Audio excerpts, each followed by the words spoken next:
Assalamualaikum warahmatullahi wabarakatuh. Perkenalkan, nama saya Markus Murkondo. Saya dari Prodi S1 Keperawatan. Nah, saya kuliah di kampus Universitas Indonesia Maju, di Lenteng Agung. Nah, di sini saya akan menjelaskan tentang hipotensi. Nah, hipotensi itu apa sih? Banyak yang bilang hipotensi itu apa? Nah, hipotensi itu adalah tekanan darah rendah bila mana kurang dari 100 ml air raksa. Begitu. Oke, kita langsung saja ke video selanjutnya. Next. Oke, baik. Selamat pagi teman-teman. Nah, di sini saya akan menjelaskan tentang hipotensi. Nah, banyak yang nanya hipotensi itu apa sih katanya. Nah, di sini saya akan menjelaskan. Hipotensi adalah suatu keadaan di mana tekanan darah sistoliknya kurang dari 100 ml air raksa. Nah, jadi tekanan darah pada sistolik yaitu 110 sampai 120 itu tekanan darah sistolik. Nah, jika kita mengetahui tekanan darah sistolik dan diastolik, maka 120 per 80.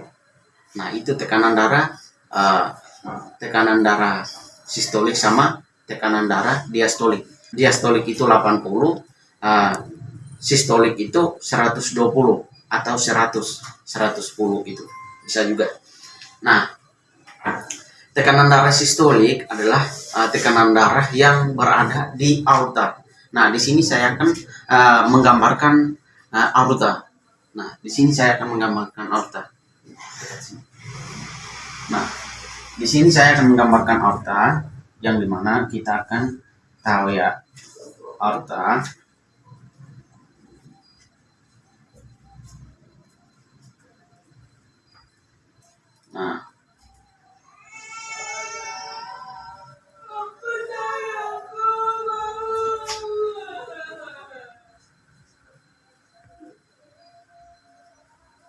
Nah, di sini ada tiga sel.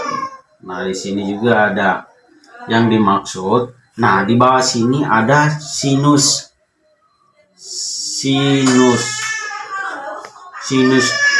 aorta. Sinus aorta. Nah, di dalam sini ada aorta.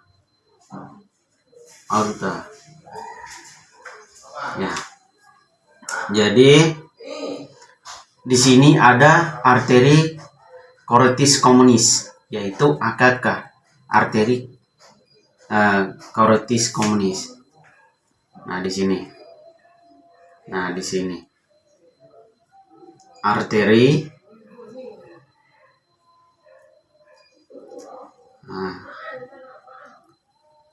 carotis communis. Nah, di sini ada arteri communis. Nah, di atas sinus aorta terdapat nervus 10. Nervus atau N aja, nervus 10. Nah, di sini. Nah, di sini ada bororeseptor.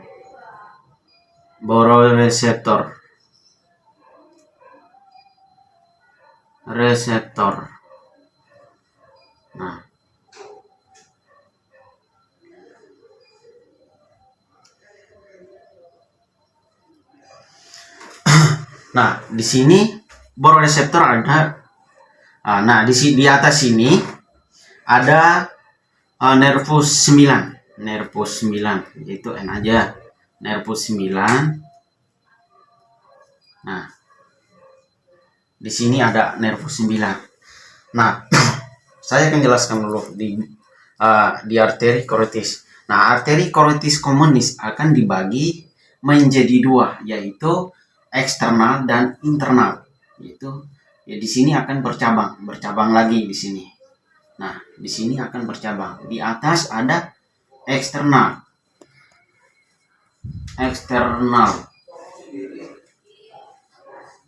di sini ada eksternal dan internal.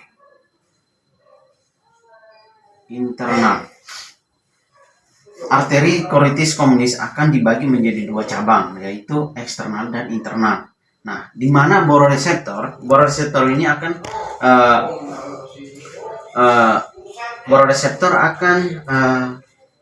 memberikan sinyal kepada otak, ya. Di sini ada otak ya, atau di sini ada otak. Jadi di dalam otak terdapat 3 sel. Nah, di sini akan membagi. Nah, bororeseptor akan memberikan sinyal atau jaringan kepada otak. Nah, di mana di sini akan kita terdapat 3 sel, yaitu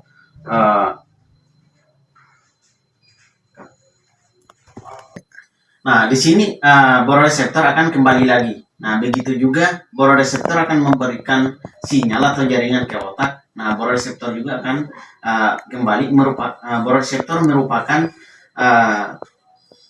neuron operan yang akan memberikan informasi kepada aorta.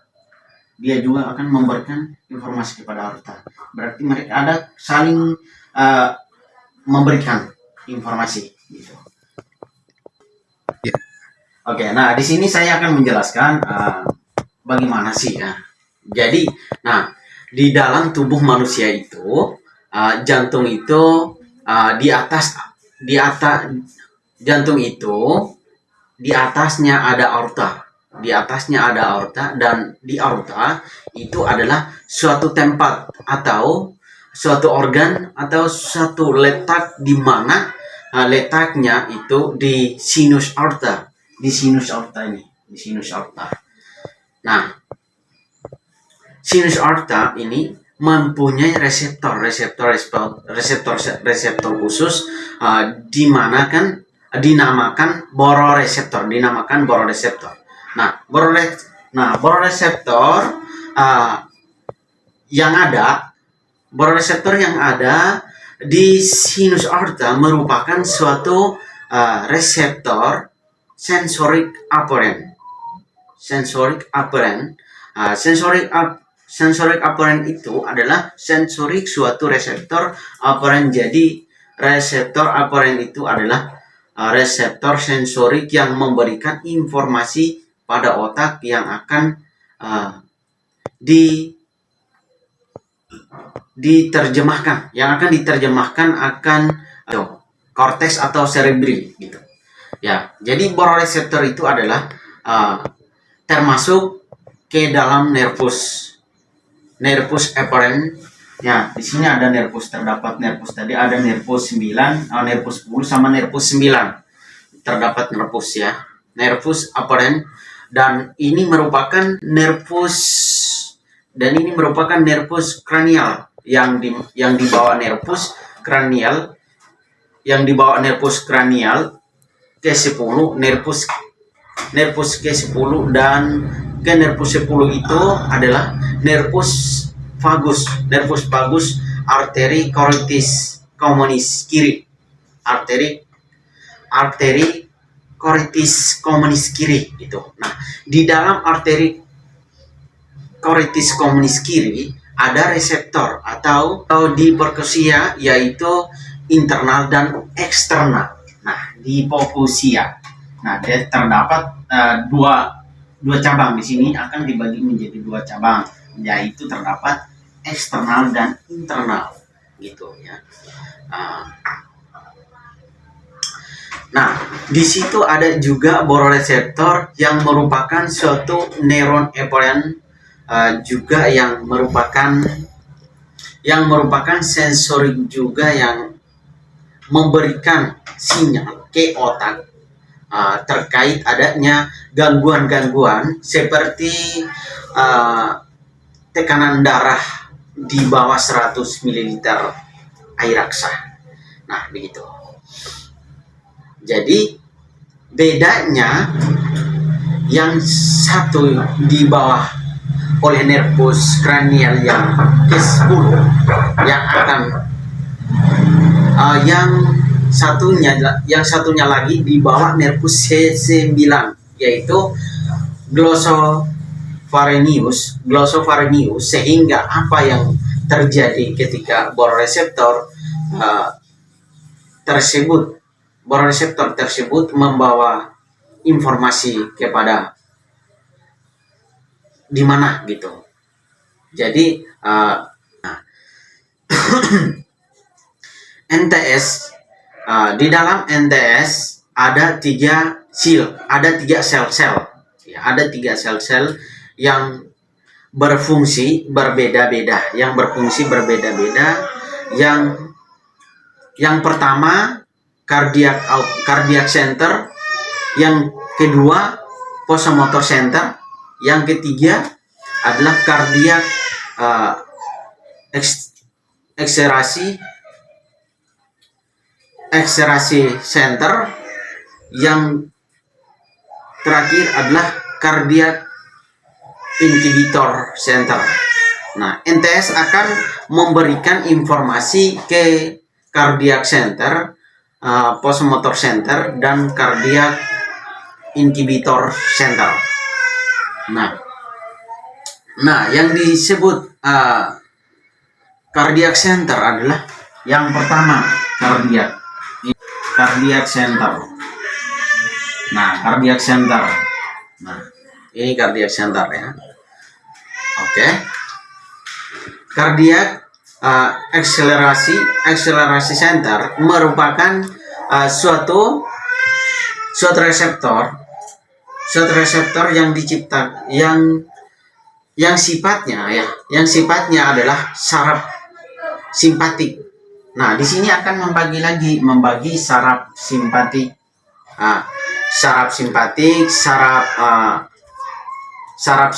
simpatik, dan parasimpatik, dibagi menjadi 3 gitu.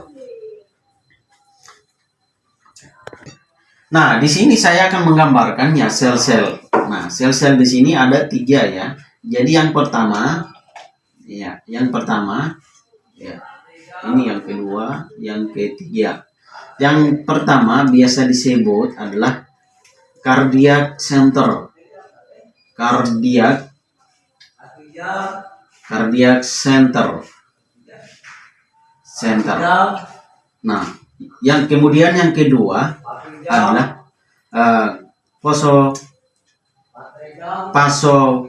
vasomotor center, ya, vasomotor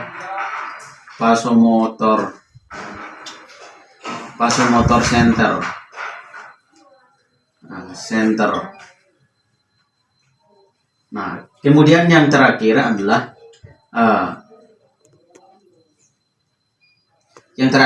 cardiac inhibitor center. Cardiac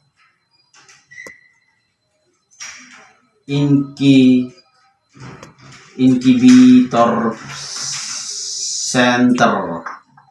Nah, gitu.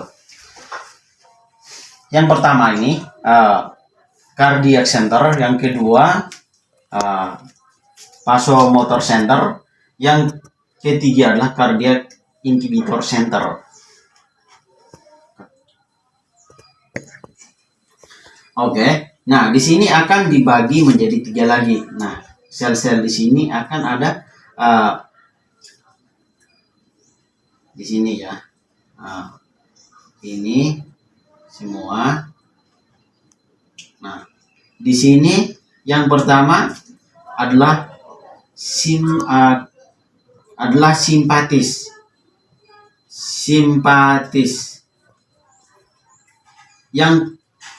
Yang di bagian tadi vasomotor center adalah yang disebut adalah saraf simpatis.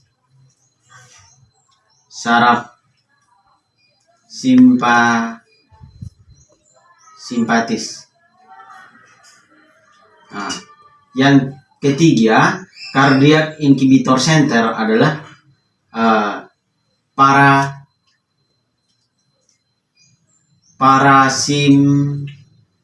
simpatis. Nah, di sini dibagi menjadi tiga simpatis, saraf simpatis, dan parasimpatis. Begitu. Oke. Di sini dimana kalau misalkan kita membahas tentang rumus tekanan darah, ya. Nah, rumus tekanan TD aja, tekanan darah. Nah, di sini ada cardiac output CO, cardiac output kali dengan R. R adalah resistensi, ya. Cardiac output kali dengan resistensi. Cardiac output kali dengan resistensi akan mempengaruhi nadi atau N kali SP atau stroke volume. SP atau stroke volume. Stroke volume akan mempengaruhi lagi N adalah naviskositas kali R kali L di mana akan disebut panjang pembuluh darah. Nah, terus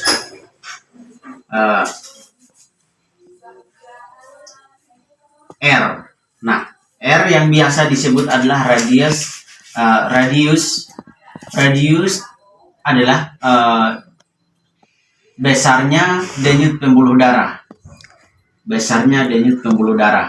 Nah, di sini yang biasa disebut rumus.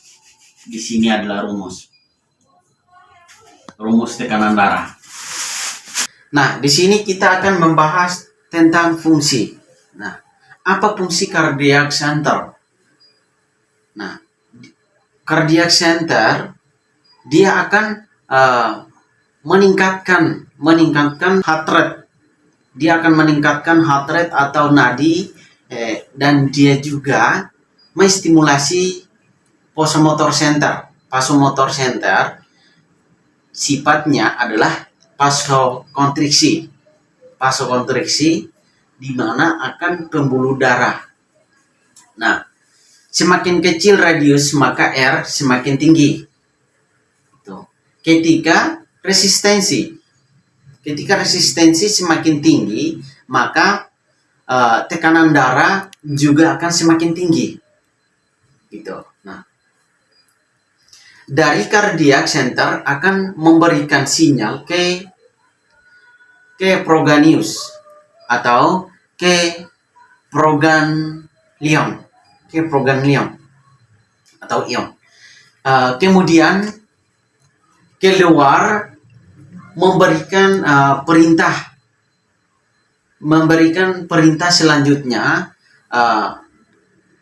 S-anode dan AP-node. Nah, S-anode dan AP-node letaknya di bagian superior posterior yang berada di kardiak kanan, sedangkan AP-node berada di antara septum interatrium. Nah, tapi masih di antara atrium kanan, letaknya antara batas atrium dan ventrikel kanan, gitu. Apa yang dikerjakan ketika cardiac center tersebut bekerja di AP-node dan S-anode. Nah, S-anode dan AP-node mempunyai reseptor namanya beta. Nah, S-anode dan AP-node mempunyai reseptor namanya beta adrenergic. Nah, reseptor itu Reseptor itu dia memberikan berikatan dengan satu hormon. Nah, non epinefrin, non epinefrin, apa yang terjadi? Dia akan menstimulasi stimulus akan mengeluarkan GUP dan akan memasukkan GIP gitu. Nah, stimulus akan merangsang adenyles siklase adenylis siklase akan terangsang sehingga berubah ATP menjadi ciklit OMP. Dari ini dia akan menstimulasi protein gimana ginaca akan merangsang suatu gerbang kalsium.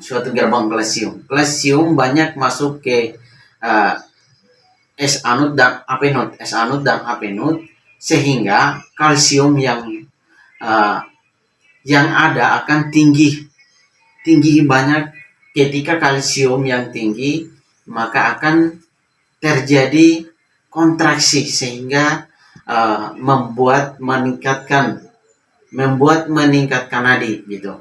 Nah, maka peningkatan nadi akan meningkatkan cardiac output dan akan meningkatkan darah Nah, miokard sama mempunyai reseptor beta adrenergik. Nah, reseptor akan terangsang oleh hormon juga, yaitu non epinefrin, sehingga terjadi stimulus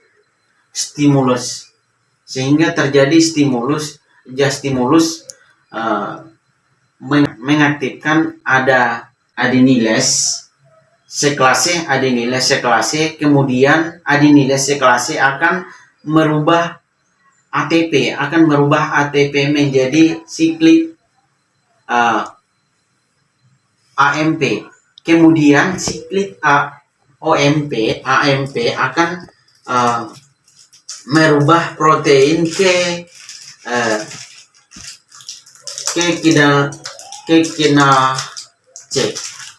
kinase. Nah, protein kinase akan membuka suatu gerbang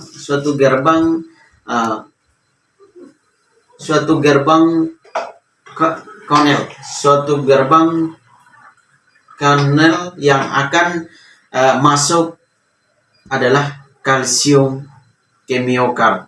Oke, peningkatan aksin dan miosin akan meningkatkan